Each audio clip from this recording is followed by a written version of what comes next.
Hey, I'm Jason. I'm part of the Grow House PDC Mestizo Curtis Park permaculture design team, and we're out here on Saturday, February the 15th. Me and Adam, and we're going to step you through some of the stuff. I'm going to step you through some of the stuff that Adam and I have been talking about and looking at around water and just how the park works. So let's start over here with where the water comes in in this trench that connects the courts. This is the very beginning to part of the water system that we're going to look at. So the water comes off the courts, we believe, and comes into this trench. And it's currently designed to go out to the street, but we want to see it actually come this way and come into what we're going to basically call an aquatic patch garden. So we're gonna catch the water and slow it down here and grade this just a little bit so that the water has an opportunity to infiltrate down into the ground and sort of wind its way through some plants that really like to have a lot of water. And then we'll cycle this all down until it goes into a culvert that cuts across this sidewalk, maybe here, and then flows out into what'll be the very first edge of the beds. We want to excavate this whole area that you see. This will be where the beds are. So if it's sunken down in, we think we stand a good chance of catching any overflow from the rain or any water that would fall, snow or rain, that would then come in, catch the overflow into the beds and sunken beds. That we would network that out around a hackberry fruit tree guild that we put in here, and also then the beds would wrap around here, of course, on the inside of the fence that Doug would install. All right, so we looked at water moving into the system through the courts. Let's see how water can make its way into the system from this building over here. We know we'll also have water falling on the roof of this building, which we could capture in gutters. And one thing that we think we could do fairly easily is put some small holding tanks here to catch the water as it comes off the roof, and then allow that to be routed into these gardens that currently surround the building, at least on sort of the southern facing side. We think we can capture the sunlight that's available here and turn this into a nice culinary and medicinal herb garden that would then be watered by the roof catchment. And we'll have some design specifics around that. If we go around to the back side here, this is an area that we've sort of noticed that there's a lot of it's kind of neglected, but also sort of used at the same time. You look here in the brush, and there's, mouthwash bottles. Take that and throw that away. There's a camp over there. We think actually if we open this up a little bit, geese. If we open this up a little bit by at least getting rid of this tree, and making this a little bit more inviting of the space, that we might be able to have a youth. This might be the interface for the youth, a youth market garden. Kind of use this space around here as a public art to let people know what's happening and the sort of the intentionality of the garden, both in sort of bringing the community together, but then also providing a healthy eating and active living space. That possibly this would fill part of what we talk about being the public-private gradient. So from the garden to the street, of this kind of increasingly open and more public invitation into what's happening in the garden. Now we're going to go look at the garden beds themselves. So if I'm coming into the park, and one of the first things I'm going to see as it's different is this area of trees back over here in the far corner will become a food forest.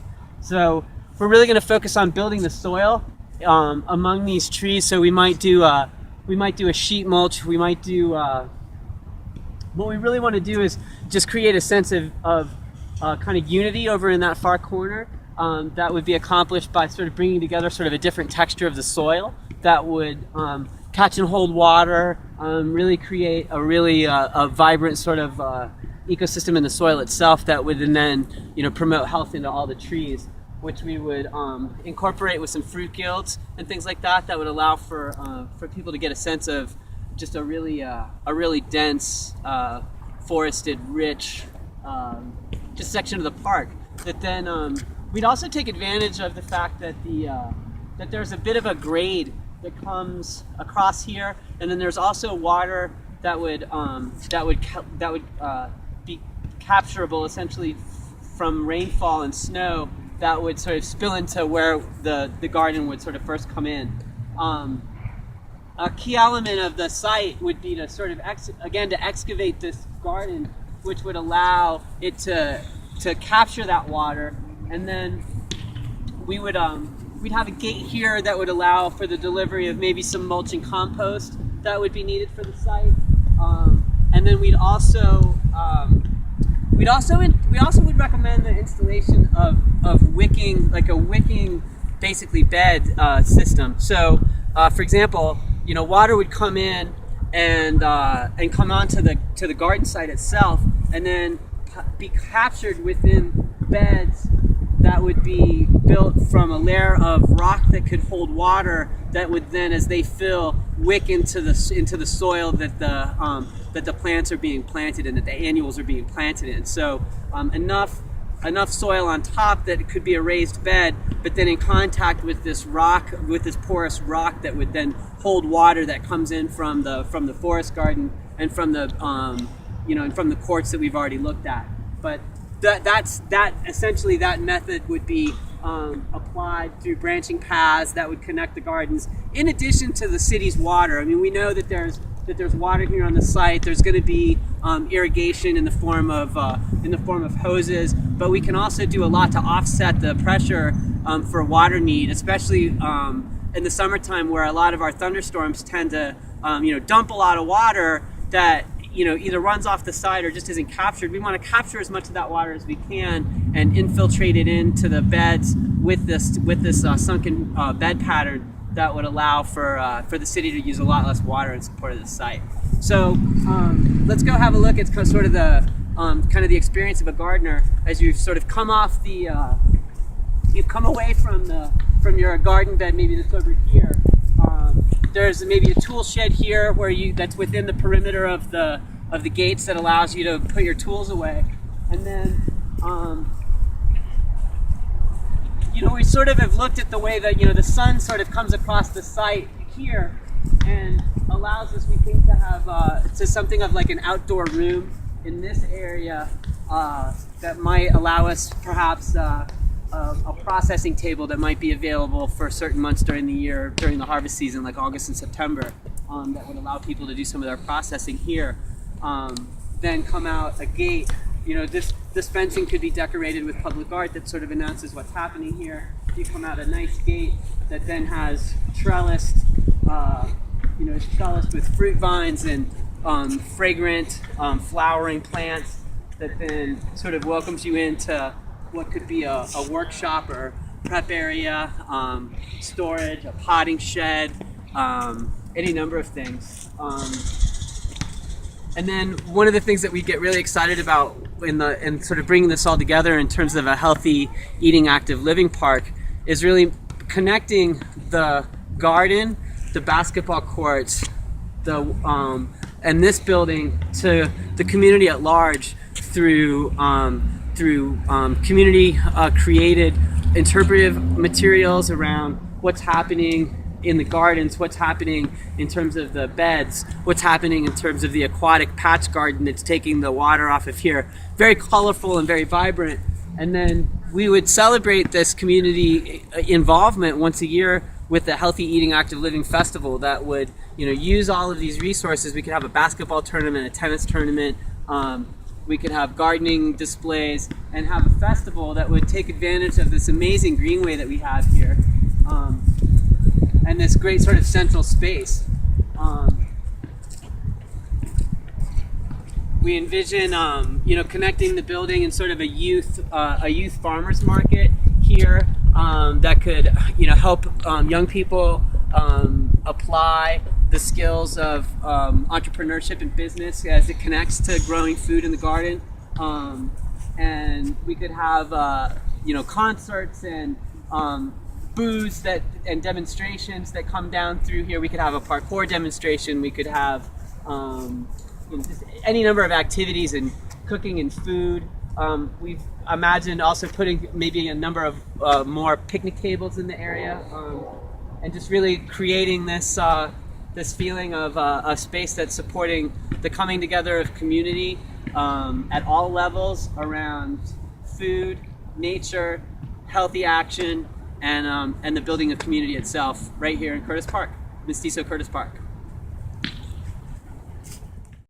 Hey there, one last thought. We were checking out these benches and looking. We thought it'd be cool to put some sunken beds in around the benches with some guilds of fruiting, flowering, and fragrant plants. And then if you look on past over to the ball courts too, you've got all that sort of southern facing exposure for in those fences that we could use to trellis some fruiting plants for the athletes. So you're over there playing tennis on a summer day, you get some shade from the sun, and you can walk over and maybe pick a kiwi, a vining kiwi, or another fruit off of the trellis, which would be pretty sweet. It's kind of interesting, Here we are on a winter day. You can kind of see what's going on here in the park. I mean, we got these folks using the park here. Just kind of behind me, there's a guy who's probably in his 30s, along with a kid who's probably in his early teens, shooting some hoop. There's a couple of folks behind us here who are probably in their 40s or 50s, kind of cussing at each other and making a lot of noise. When we first arrived, every single one of these benches was taken with men, probably in their 40s and 30s, 40s and 50s, that were all kind of like yelling at each other and cussing at each other, and so it's been just sort of an interesting flow to see what's happening and what's not happening in the site in the wintertime. There's definitely a seasonal use to this park. We know that it would look a lot different if we were here in the summertime. There'd be kids on the playground, kids in the pool, probably parents enjoying some quiet while the kids are busy here along the greenway. And pretty soon there'll be a garden and a lot of other stuff going on too.